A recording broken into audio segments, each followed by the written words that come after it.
વાર્તા બકરી બહેન. બકરી બહેનને બે સુંદર બચ્ચા થયા તો ઘર વગર ચાલે ન ચાલે. તેમણે ઘર બનાવવાનો વિચાર આવ્યો, પણ એ ઘર બનાવવાની તેમના પાસે વસ્તુઓ નહોતી. તો તેમણે ઘર બનાવવાનો એક વિચાર આવ્યો. તેમણે તે જંગલમાં જઈ રસ્તા વચ્ચે બેસી ગયા અને થોડી જ વારમાં ત્યાં શેરડીના ભારાવાળો આવ્યો અને બોલ્યો, એ બકરી રસ્તા વચ્ચે કેમ બેઠી છે? ચાલ બાજુએ ખસી જા. બકરી બહેન બોલ્યા, બકરી તારી માં ને બકરી તારી બેન. બકરી બકરી કોને કહે છે? બકરી બેન નથી કહેવાતું? શેરડીના ભારાવાળો બોલ્યો, ભૂલ થઈ ગઈ બકરી બેન, તમે બાજુએ ખસી જાઓ. જો તમે બાજુએ ખસો તો હું તમને શેરડીના ભારા આપીશ. તો બકરી બહેન બોલ્યા, હા એવું કરો. શેરડીના ભારા પેલા ઝાડ નીચે મૂકી દો.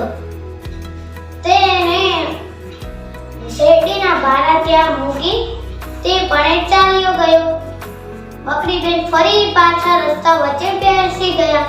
થોડી જ વારમાં ઘોડના ગળાવાળો આવ્યો અને તેણે તેનું ગાડું ઊભું રાખી બોલ્યો, એ બકરી રસ્તા વચ્ચે કેમ બેઠી છે? બાજુએ ખસી જા.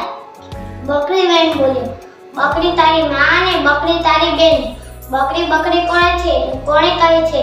બકરી બેન નથી કહેવાતું? ઘોડના ગળાવાળો બોલ્યો, ભૂલ થઈ ગઈ. બકરી બહેન, તમે બાજુએ ખસી જાઓ. જો તમે બાજુએ ખસશો તો હું તમને 2-4 ગળા ઘોડના આપીશ. બકરી બહેન બોલ્યા, હા એવું કરો. ઘોડના ગળા પેલા ઝાડ નીચે મૂકી દો. તે પણ ચાલ્યો ગયો. બકરી બહેન ફરી પાછા રસ્તા વચ્ચે બેસી ગયા. થોડી જ વારમાં ત્યાં ટોપરાના ટોપલાવાળો આવ્યો અને બોલ્યો, એ બકરી રસ્તા વચ્ચે કેમ બેઠી છે? ચાલ બાજુએ ખસી જા. બકરી બહેન બોલ્યા, બકરી તારી માં ને બકરી તારી બેન. બકરી બકરી કોને કહે છે? બકરી બેન નથી કહેવાતું?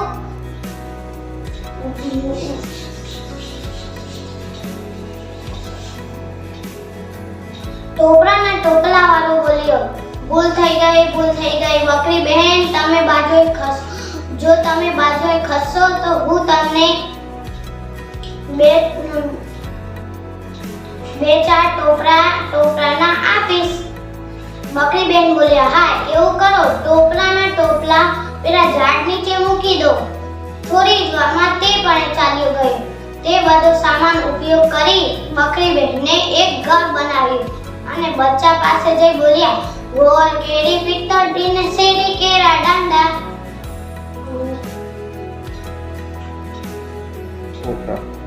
तो भाई ये तो छाया बच्चा ઘરમાં રહેવા જઈએ. તે સાંભળી બચ્ચા બહુ જ ખુશ થઈ ગયા. બકરી બહેન રાતે બચ્ચા અને બકરી બહેન સૂઈ જતા. એક દિવસ બકરી બહેન કહે, છોકરાઓ, હું ઘાસ ચરવા જાઉં છું. ત્યાં લગી તમે અંદર જ રહેજો અને બહાર નીકળતા નહીં. એમ રોજ બકરી બહેન ચરવા જતા અને બાળકો અંદર રહેતા. એક વાઘ જોતો રહેતો હતો. એક દિવસ તે બકરી ચાલ્યા ગયા બાદ તે ઘર આગળ પહોંચ્યો અને દરવાજો ખટખટાવ્યો. બાળકો બોલ્યા, કોણ છે?